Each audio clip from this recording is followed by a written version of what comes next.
Bueno, mis amigos, la verdad, no estoy seguro que ya todos están más calmados al momento de ver este vídeo respecto a lo que pasó ayer.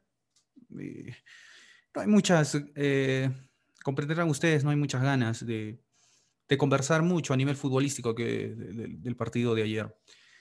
Em, pero sí, ya saben que lo que hacemos aquí en este canal es otra cosa. Así es que me interesa identificar todo lo que ha llevado a que Melgar esté pasando por el momento deportivo que está pasando.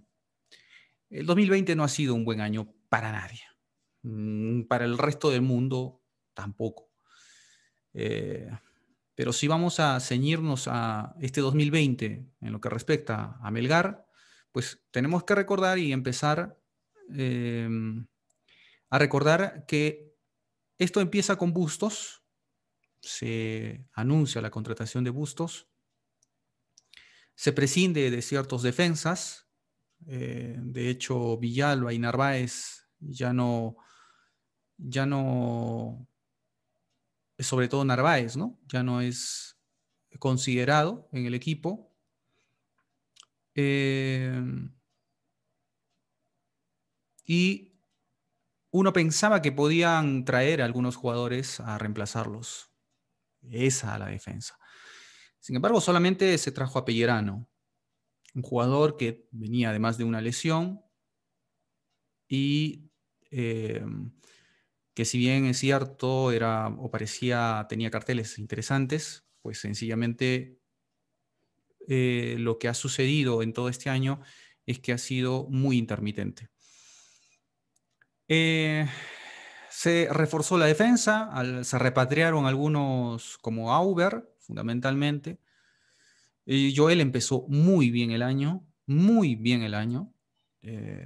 Creo que nada raro en el sentido de que sabemos qué es lo que, y debemos conocer lo que ofrece Joel cuando está en el mejor nivel, es un jugador, pero fundamental para el equipo. Realmente lo hace mover, es un motor al equipo, creativamente, ¿no? En soluciones creativas para atacar. Sin embargo, no se empezó bien el torneo, se pierde contra Universitario y, bueno, pasa por agua tibia el, este mal resultado porque se vio un funcionamiento bastante interesante. Melgar se falló muchísimos goles. Eh, Luego vienen algunos partidos. Melgar saca un muy buen resultado en Sudamericana con Potosí de visita 2-0 y parecía lapidario. Muy contentos. Luego se va a Puno y gana 4-2, un resultado que en mi opinión es, eh, ameritaba un análisis un poco mejor. ¿Por qué? Porque en un momento de estar 3-0 nos pusimos a 3-2 en muy pocos minutos. Me parece que en 7 minutos ya teníamos 2 goles en contra. Y luego se hace el cuarto y con eso termina de liquidarse ese partido. Nuevamente vemos esa fragilidad en la defensa y la rapidez con la cual hacen 2 goles. De allí en más, no recuerdo otro resultado de Bustos tan categórico. Todos fueron resultados ajustados, ese 1-0 con Cristal, ese 1-0 con Huancayo, que Huancayo con 2 hombres menos tuvo la oportunidad de empatarnos en la última jugada. Eh, de ahí en más hubieron derrotas hasta que llegó las cuarentenas por esta pandemia. Se suspende el campeonato y era un signo de interrogación qué es lo que iba o qué estaba sucediendo en Melgar, cómo estaban sobrellevando esto en vista de que podían retomarse los partidos del campeonato en algún momento. ¿Cómo se trabajó? Probablemente como trabajaron otros equipos. Pero tampoco eso no servirá mucho para hacer un análisis si estuvo bien o estuvo mal. En el reinicio del campeonato, el reinicio es muy malo. Se ve un equipo demasiado impreciso en pases. Algo que es razonable, pero que llama la atención porque otros equipos que también presentaban problemas de precisión en los pases, por lo menos resultaba en un mejor terminar sus jugadas de una mejor forma.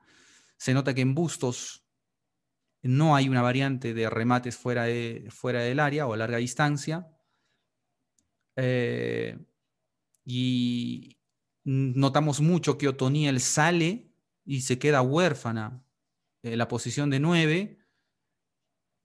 Y no es que sea muy vital la posición del 9 en tanto tú juegues de una forma, pero la forma en cómo juega Bustos, con centros, con ganar a través de los extremos, las bandas y sacar centros, pues sí que requería un 9.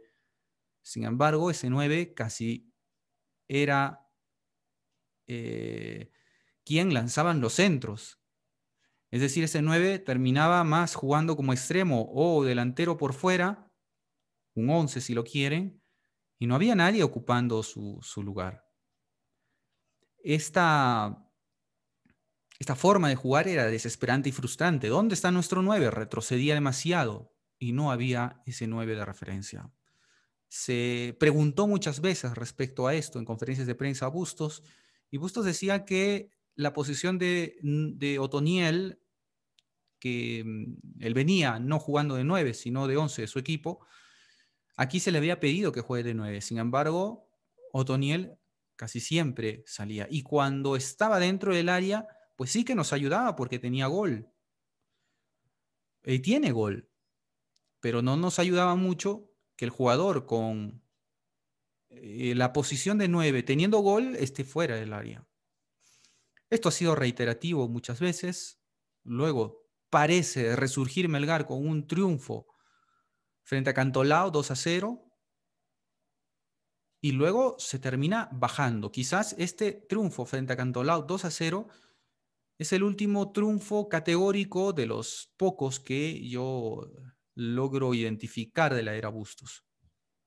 Después todos los triunfos fueron ajustadísimos. Finalmente sale Bustos y entra Marco Antonio Valencia. El equipo no consigue lucir mejor y eso lleva a pensar a muchos, entonces el problema no era el técnico, lo cual a mí me parecía una conclusión bastante equivocada, bastante miope, porque si Bustos, que era quien había entrenado al equipo en todos sus movimientos, salía de la noche a la mañana, el equipo no iba a desarrollar algo que no había desarrollado en todo el entrenamiento técnico por parte de Bustos.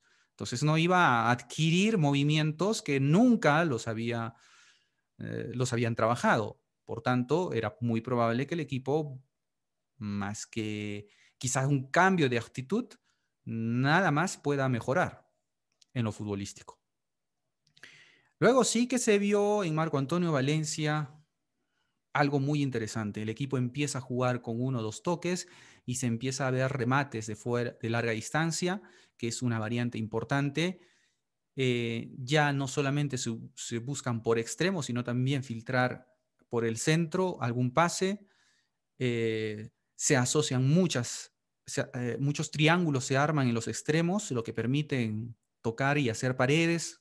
Ese toque de 1 a 2 es brillante y con ese toque se ganan 2 partidos al hilo, luciendo bien. Y esto lleva a la administración a decir, bueno, nos quedamos con él hasta fin de temporada. Luego de esto, lo que sucede es que empieza el campeonato y Melgar ese mismo día con Cusco. Estoy haciendo una crónica porque me parece que es importante, porque muchos han estado tratando de hacer este ejercicio que estoy haciendo con algunas imprecisiones. Y creo que, más allá de que de repente yo también cometa alguna imprecisión, me parece que es fundamental algunas cosas porque son hitos que de alguna manera influyeron o impactaron al equipo. y trató de reconstruir todo esto porque necesitamos entender el momento que estamos pasando y no solamente ser reactivos, ¿ok? Bueno, continúo. Se reinicia el torneo, la segunda fase. Hay buenas expectativas porque el equipo, la verdad que terminó muy bien, luciendo además buen fútbol, con mucha mejora y casi todos decíamos qué bien por Marco Antonio Valencia. Y qué bien que Marco Antonio Valencia se haga cargo del equipo hasta fin de año. Y algunos, y muy pocos, desde el periodismo, sí que decían, y se escuchaba esto, de que Marco Antonio Valencia debería ser solamente interino y se debe buscar un nuevo técnico. Quien habla era de la opinión de, muy parecida a esta, de que se traiga mejor a un técnico con miras ya al próximo año, es decir, que se traiga un técnico con miras a desarrollar un proyecto en el 2021 y la ventaja de traerlo ya le permitiría conocer a los jugadores.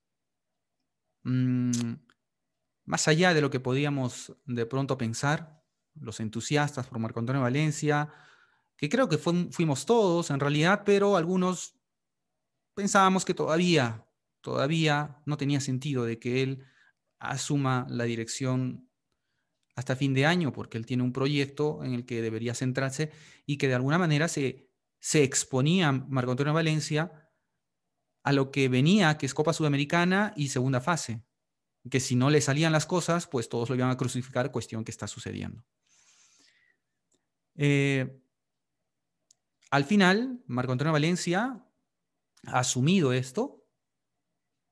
Él, en un momento, el año pasado, dijo que cuando también se insinuó por parte de la prensa que si a él le propusieran ser el técnico de Melgar en este momento, cuando salió Osela, se acordarán ustedes que pasó una figura muy parecida a la que hemos vivido este año, y eso debe llevar a reflexionar allí a la administración de Melgar, sobre todo a Jader. Él dijo que él renunciaría si le piden. Él renunciaría a Melgar en general, porque él tiene el proyecto de menores y eso es lo que le quita el sueño. Este año él se vio de alguna manera, por cuestión de formas o gratitud, que él mismo lo dijo, asumir y aceptar lo que le pidiera la dirección, la administración de Melgar, porque él estaba muy agradecido, porque le habían tratado muy bien y le habían respetado todo, a pesar de las circunstancias que llevaban a que su trabajo no sea llevado a cabo. Eh, y bueno, luego empieza la fase 2, con el primer partido frente a Cusco, y ese mismo día se lleva a cabo una situación policial de un integrante del equipo, del plantel, que además estaba siendo tomado en cuenta en los anteriores partidos, Omar Tejeda.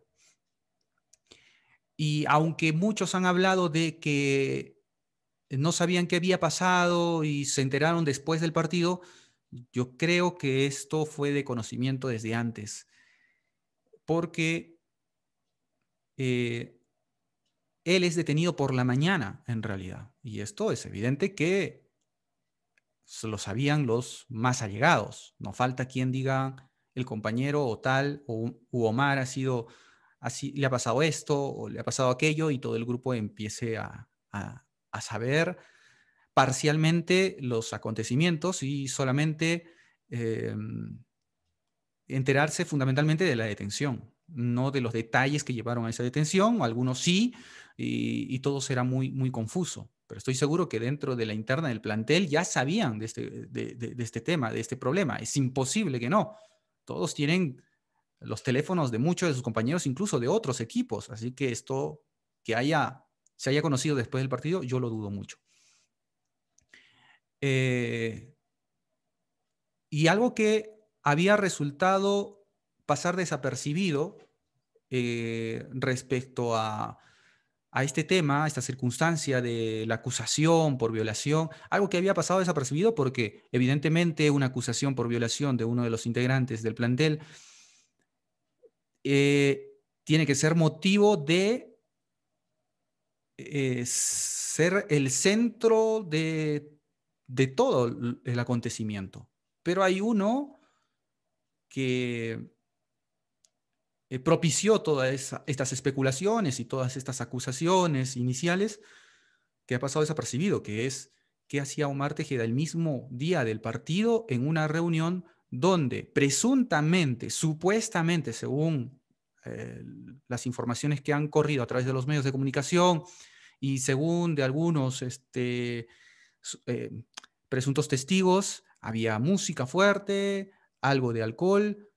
Esto solamente hace pensar que quizá algunos jugadores están teniendo este comportamiento el mismo día de los partidos y que esto podría llevar a entender a veces el bajo rendimiento. Ahora, ¿qué jugadores son? Ahí está el problema, que nosotros y mucha gente, a partir de entender este tipo de noticias, podría pensar, decir, yo creo que este, yo creo que el otro, yo creo que aquel jugador, yo creo que este fácil lo está haciendo, o estos también. Y eso compromete la imagen y la tranquilidad de cada uno de los jugadores que conforman el plantel, incluyendo aquellos que tienen un comportamiento íntegro y muy profesional. Es decir, a ellos también les afecta este tipo de especulaciones, porque toda la gente puede empezar, de hecho siempre lo ha hecho así, a especular qué jugadores son los cáncer del equipo y qué jugadores no lo son. Algunos tienen en su saco algunos nombres que coinciden con los que tienen el otro y otros, al final se hace toda una comparsa de especulaciones en donde la imagen del jugador de Melgar en general termina siendo cuestionada. Inclusive aquellos que tienen imagen íntegra. Es cierto que hay algunos jugadores en los cuales podríamos casi poner las manos al fuego, pero sí que se arma eh, un carnaval de especulaciones y esto no le hace bien. Luego sale un calendario donde ya estaba sentenciado que Melgar iba a jugar 3 partidos en una semana. 3 partidos en una semana. O creo que 4, ¿verdad? El jueves, el sábado, el lunes y otra vez el jueves. 4 partidos en una semana. 4 partidos en una semana. Es una locura. Nadie se ha detenido a pensar en este tipo de cosas. Esto es una locura. Ya Pautazo el año pasado se quejaba de esta seguidilla de partidos. Pero esta seguidilla es mucho más brutal. O esta seguidilla que tuvo Melgar desde el jueves a jueves es mucho más brutal. Y si Pautazo le parecía, pero que en ninguna parte del mundo civilizado, al menos así fue como yo lo aprecié esas declaraciones de Pautazo. Si en ninguna parte del mundo sucedía esto, solo aquí en Perú, es brutal pensar que Melgar podía sacar buenos resultados en Sudamericana y en torneo local jugando 4 partidos en una semana. Yo creo que si hoy a Pautazo se le cuenta esto, lo que ha pasado, eh, pues seguramente eh, seguramente se iría y nos dejaría con la palabra en el aire, ¿no? Y apagaría la luz y chao, ya se acabó. Esto es lo último que se puede esperar, ¿no? En fin, aquí en estos 4 partidos en una semana, el reto definitivamente lo tenía Marco Antonio Valencia, de cómo iba a dosificar el equipo, cómo iba a rotar el equipo y además cómo sobrellevar las lesiones, suspensiones, cansancio, fatigas musculares, eh, también han ocurrido. ¿Cómo iba a combinar mejor? ¿Cómo iba a hacer su apuesta? Porque al final de cuentas, lo que criticamos es la apuesta, según su criterio, que hacen los técnicos. Y sobre eso discutimos y sobre eso decimos, está equivocado, ¿cómo va a hacer esto? Y finalmente es la apuesta. Que nosotros podamos decir, esa apuesta es malísima y a los resultados nos remitimos, probablemente sea la tarea más fácil que nos toque hacer. Sí que trató de hacerlo, sí que a nosotros nos parecía seguramente muchas de esas combinaciones inadecuadas por parte de Marco Antonio Valencia. Y una de las cosas que yo identifico en él es que se enamora mucho de, desde un punto de vista evidentemente futbolístico, de sus jugadores, de los jugadores que él ha conducido. Le seduce mucho la idea de que jueguen en el equipo y de que pueden jugar en el equipo, sin medir quizás si van a poder rendir en esa exigencia, en ese contexto, y en esa seguidilla de partidos que van a desatar muchas cosas seguramente, en cuanto a pasiones, expectativas, críticas. Todo esto tendría que haber sido pensado de que se iba a tener que gestionar en la mente del jugador que recién debuta. Por ejemplo, Matías Lazo, este jugador que nunca había jugado ni un minuto en primera y de pronto lo hace jugar frente a Alianza, una Alianza que tampoco venía bien, pero que por eso, de no venir bien, pues sentía la presión de esos 3 puntos y además hacerlo jugar 90 minutos, los 90 minutos. Una locura. ¿Se vio obligado a Marco Antonio Valencia a hacer estas combinaciones? Pues estas específicamente no, pero a hacer las combinaciones sí. A esto sumémosle el desacierto de contratar a un solo defensa de nivel internacional como Pellerano, porque él se ha lesionado y ha dejado sin esta alineación el día de ayer. También lo dejó frente a Alianza en pleno partido. Abandonó el partido. No terminó de jugar por la lesión. Y no había un defensa como si lo tuvimos en el 2019 con Narváez y Villalba, donde en su mejor momento eran defensas muy, muy confiables. Ante eso salió, y yo siempre he dicho, gracias a Dios, que sale, se destapa en estos partidos de Nemostier, y lo de Paolo, que es de regular y ahí nomás, con siempre la probabilidad de que pueda cometer algún exceso en la marca. Todo esto ante la decisión también de no traer a un técnico, y que podría ser comprensible porque si se está viendo las posibilidades, no debe ser muy fácil traer un buen técnico en este momento. Y si se trae a alguien, probablemente sería uno más como Cela o como Bustos, que pueden tener eh, cierto currículum, pero no el técnico que seguramente da u ofrece más confianza de que puedan lograrse los objetivos. Tampoco resulta muy comprensible, o no resultaría muy comprensible, traer un técnico para unos cuantos meses. Entonces, este tipo de cosas también seguramente las habrá evaluado. Esto sumado también a los desaciertos de las contrataciones, por ejemplo, la de volver a traer a Omar Tejeda, la de Hernán Indostroza, que son jugadores además que tienen ciertos antecedentes porque ya de lo de Omar Tejeda hubo una noticia, y yo se las comenté en anteriores vídeos, en el 2018, donde una vecina se había quejado también por el alto volumen. Y lo de Hernán Nostroza, que ya todos conocemos, y él solo se ha hecho su fama en ese sentido. ¿Por qué insistir con 2 jugadores? ¿Por qué no traer a un defensa más?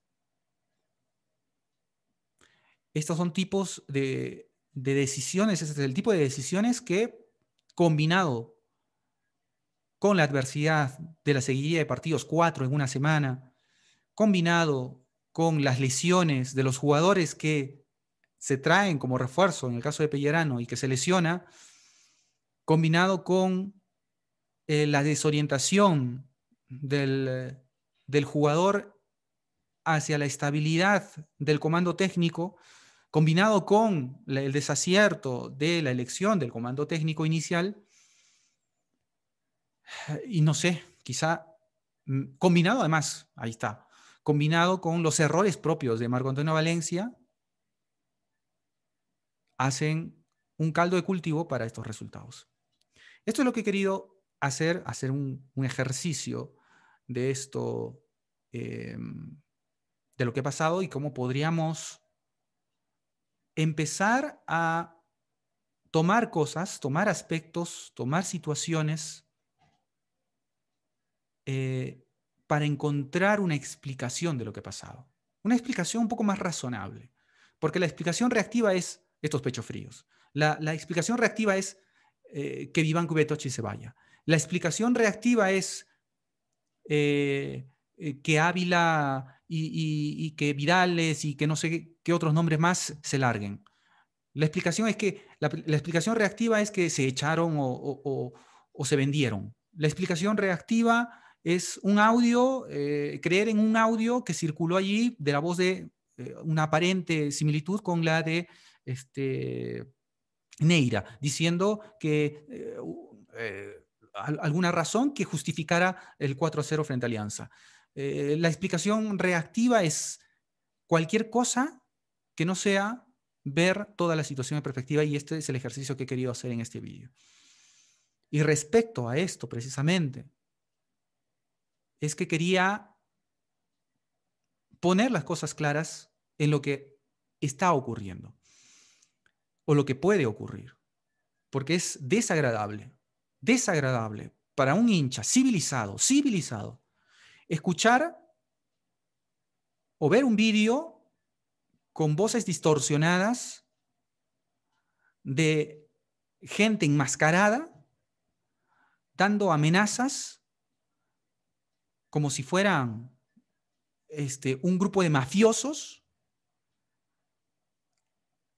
sin dar la cara, sin dar un mensaje constructivo, sino simplemente amenazas, como si se tratara realmente de un cártel, de un grupo delincuencial y criminal, y se intenta presentar como si fuera algo que es justificable. Este es el tipo de reacciones, este es el tipo de respuestas, mejor dicho, que nacen de esa explicación reactiva. Incendiar la pradera es lo más fácil. Es lo más fácil. Ponerse a pensar parece que fuera lo más difícil. Y se entiende que hay indignación, se entiende que hay mucha bronca. Yo la he sentido, yo soy rojinegro. Pero no podemos tolerar este tipo de cosas. Y si bien es cierto, es de una barra y sabemos cómo son las barras, no podemos pasar por agua tibia este tipo de cosas. Detengamos esta cosa, matémoslo por lo sano, desde la raíz. Yo no me adhiero a ello. Y creo que en lugar de estar presentándose como delincuentes, de estar enmascarándose, de lanzar amenazas, que este es un malísimo ejemplo para las generaciones que vienen atrás y que quieren al rojinegro, y que gracias a los padres que los llevan a los estadios, estos pequeños empiezan a sentir el amor por los colores, lo que se hace es contaminar esos corazones con este tipo de posturas. Yo no puedo justificar bajo ningún punto de vista y creo que en lugar de estar presentando este tipo de vídeos, deben preocuparse más en cómo organizarse como barra y realmente hacer el compromiso de mostrar ese amor al equipo yendo al estadio. Porque muchas veces he visto esa barra León del Sur, con muy poco compromiso. Y en lugar de estar haciendo estos videitos, deberían organizarse para ver cómo podemos hacer para hacer una barra realmente como la que era años anteriores. Una barra nutrida. Y con este tipo de cosas, creo que nadie va a querer adherirse voluntariamente a una barra así. Entonces, cortemos las cosas por lo sano. Dejemos estos mensajes que son para los delincuentes de las barras bravas de Lima. Y si queremos ser diferentes, pues empecémonos a ver diferentes. Empecémonos a ver diferentes. A mí me parece que hay que rechazar todo hincha civilizado, con indignación, con capacidad de enojarse, con capacidad de indignarse, con capacidad de ser crítico y de decir las cosas que están mal, sin dejar de pensar. Sí podemos y debemos rechazar este tipo de actos porque es lo más facilista. Lo más fácil es incendiar la pradera. Y eso es una irresponsabilidad. No podemos permitir y además que este tipo de cosas contaminen, insisto, el corazón de los más pequeños que empiezan a sentir amor por la rojinegra. Entonces, reflexionemos, aguantemos un poco el coche allí y marquemos una posición clara respecto a este tipo de iniciativas. Yo creo que la estoy marcando en este vídeo y yo puedo y ser crítico en las cosas que están pasando. Ya lo he dicho, la solución en este momento, si me apuran con una solución, es que Vivanco no es suficiente. No es suficiente en Melgar. Hader necesita rodearse de gente que sepa de fútbol, pero no me refiero a que sepa de fútbol desde la posición de director técnico, que sepa de fútbol desde la posición de la gerencia deportiva, que sepa de fútbol de cómo se mueve el tema fútbol más allá de las canchas. Porque está claro que falta peso dirigencial, aunque Melgar no tenga una dirigencia, pero está claro que falta peso allí. Está claro que falta tener más aciertos en las contrataciones de los comandos técnicos y los jugadores. Está claro que hace falta una visión de volver a retomar la que teníamos con Juan Máximo Reynoso, quien yo creo que era el principal, no solamente era un técnico, era mucho más que un director técnico en Melgar y era fundamentalmente la brújula de Hader en el tema de fútbol. Y es una lástima que no hayamos podido encontrar a una persona y hayan creído allí que Gustavo Vivanco era suficiente, y está claro, y debe estarlo, que no es suficiente. Esperemos que uno de los primeros aciertos para el 2021 sea la contratación de un gerente deportivo. Esto y muchas otras cosas más son las que yo podría estar señalando y lo he estado hablando en vídeos anteriores. Pero incendiar la pradera y decir vamos a hacer, y la camiseta se respeta y si no, cuídense, esto no se queda así. Por favor, ¿vamos a hacer la diferencia o vamos a parecernos a los de Lima? Hagamos la diferencia. Esto no es ser hincha. Si este es el ejemplo que le quieren dejar a los niños que se están convirtiendo en hinchas, entonces espero que este tipo de vídeos, que no se pueden evitar porque tienen toda la libertad, incluso de utilizar ese lenguaje, aunque esto puede ser muy cuestionable lo que yo digo, si tienen la libertad, porque eso sería casi un delito ir a amenazar, si no lo es. Yo no soy abogado y quizá aquí en este momento esté rebuznando respecto a ello, pero de plano a mí me parece muy malo pasar desapercibido en eso y quería precisamente por ello pronunciarme respecto a este tema. Listo, lo dejo allí nada más. Lo dejo allí nada más. A recuperar la calma y a pensar. A pensar.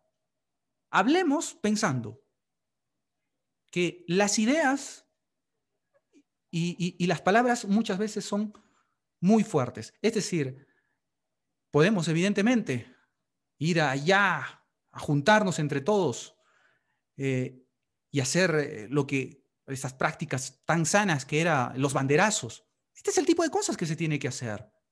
Hacerlo sentir al jugador de que debe asumir un compromiso y que hay mucha gente detrás, no amenazando. Estas no son las vías. Bueno, no quiero ser redundante respecto a ello, pero cada quien tendrá su opinión y espero que le exprese. Así no esté de acuerdo conmigo. Eso es todo.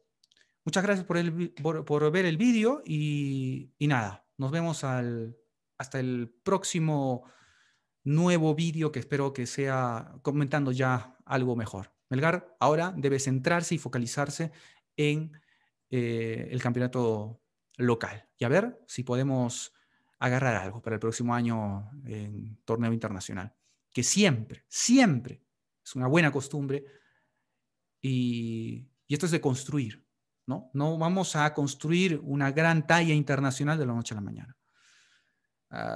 Listo, nada más. Un saludo para todos. Gracias por ver. Y si no están suscritos, suscríbanse. Chao.